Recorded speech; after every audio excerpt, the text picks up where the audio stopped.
چی شده حسی؟ این قیافه خیلی ناراحته. چیه؟ سعید تو تیرکمون 10 فرانکی رو بخری $1000 بخری 1000 فرانک برات درد نداره. $10 تیرکمون 1000 فرانک چرا؟ من یه دونه تیرکمون از این تیرکمونه که بچه بودیم با این سنگا درست میکردیم از وبسایت چینی خریدم. خب که اینجا برم تو باغچم گهگداری یه سنگی پرت کنم به این آهن ماهنا. خب آقا ما نمیدونستیم روی این تیرکمون یه دونه لیزر نصبه که این لیزر خب تشعشعش توی سوئیس از یه حدی بالا بره ممنوعه.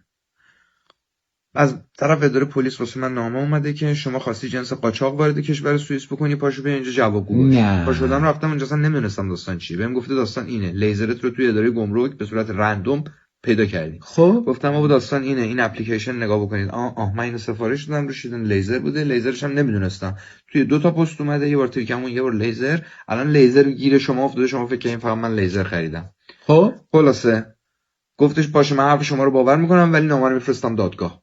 بازپرسی رو فرستاده دادگاه برای تیرکمون پلاستیکی دادگاهی کردن. برای تیرکمون. خب بعد 1 سال برای من نامه اومده که ما صلاحیت رسیدگی به پرونده شما رو نداریم، میفرستیم به دادگاه عالی‌تر. خب دوباره من 2 سال گذشت، فکر کنم دیگه پرونده مختومه شد دیگه، من تبرئه شدم.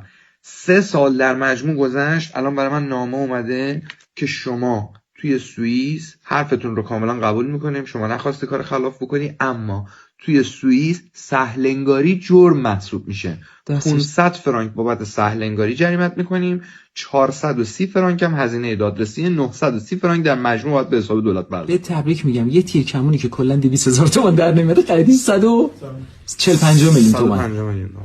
خسته نباشی. حق داری، ناراحت باش.